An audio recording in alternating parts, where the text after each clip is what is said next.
Donald Trump Iran से समझौते की उम्मीद जता रहे हैं, तो ईरान और इजरायल के बीच तनाव अभी बढ़ा हुआ है।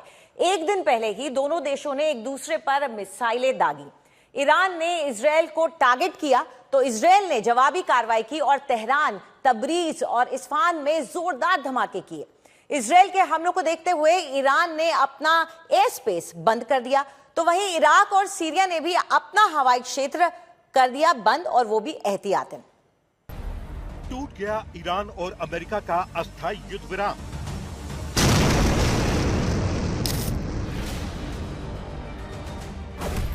ईरान ने इजरायल पर दागी 30 बैलिस्टिक मिसाइलें।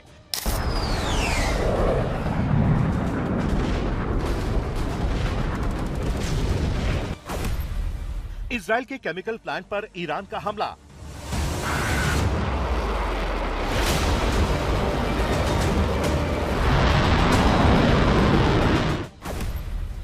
इजरायल का ईरान पर विध्वंसक पलटवार शुरू।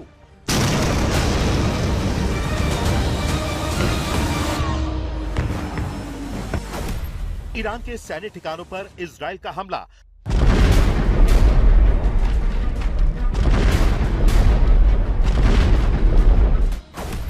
ईरान का एयर डिफेंस सिस्टम उड़ाने का दावा।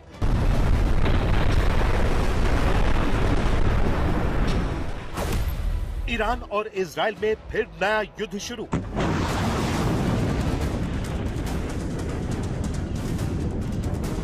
आठ अप्रैल को युद्ध विराम का ऐलान हुआ था।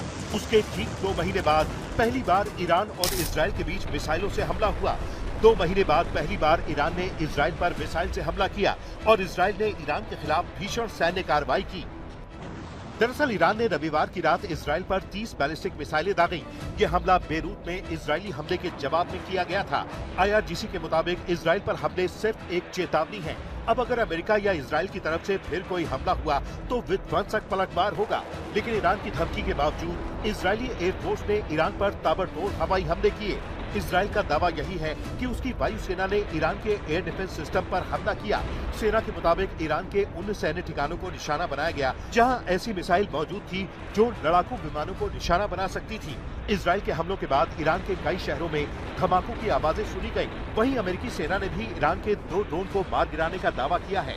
अमेरिकी सेना के मुताबिक ईरान के 2 ड्रोन को निशाना बनाया गया जो होर्मुज से गुजरने वाले जहाजों के लिए खतरा बन रहे थे। मतलब यही है कि एक बार फिर महायुद्ध की घंटी बज गई है।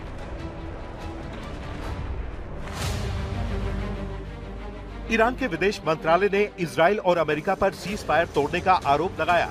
ईरानी विदेश मंत्रालय का कहना है कि अमेरिका और ईरान तनाव कम करने के बजाय अपनी सैन्य कार्रवाई से पूरे क्षेत्र की सुरक्षा को खतरे में डाल रहा है। ईरानी सेना की तरफ से जारी बयान में कहा गया है कि इजरायल के किसी भी नए हमले की और भी कड़ी सैन्य प्रतिक्रिया होगी।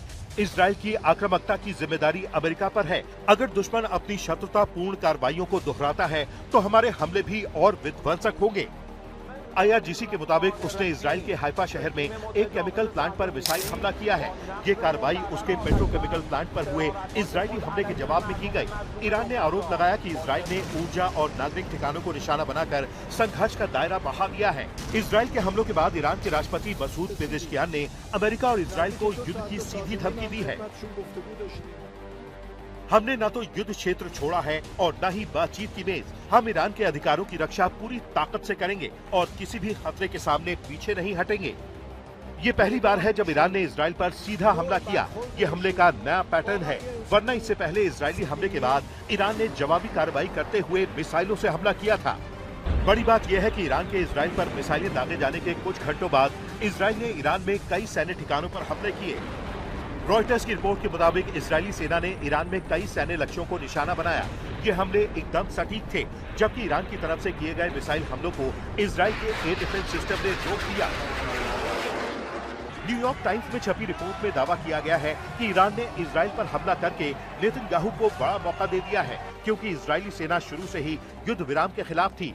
नेतन्याहू भी यही चाहते हैं कि जंग फिर से शुरू हो, ताकि अपने नाराज समर्थकों को ये संदेश दे सकें कि जब तक युद्ध में ईरान की हार नहीं होगी तब तक जंग जारी रहेगी।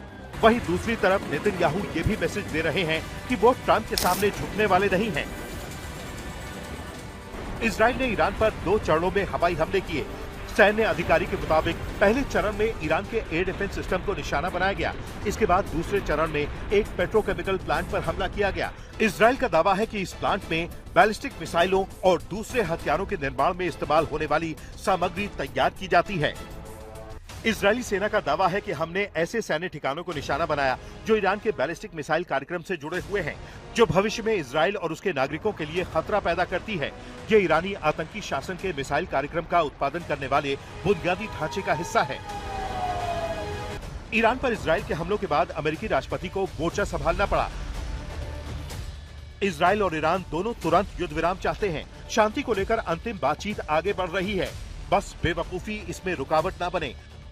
जब तक कोई अंतिम समझौता नहीं हो जाता, तब तक ईरान पर लगी नाकेबंदी पूरी ताकत के साथ जारी रहेगी।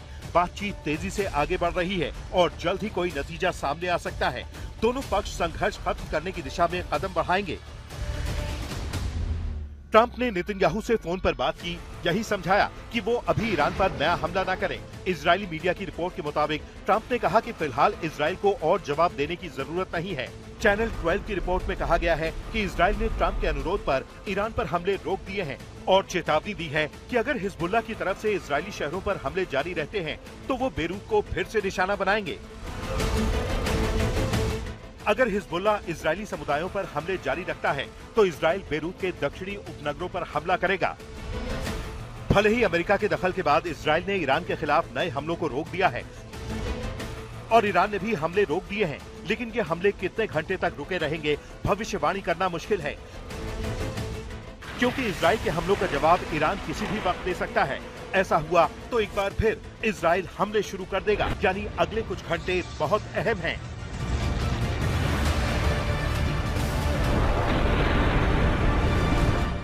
आज तक ब्यूरो।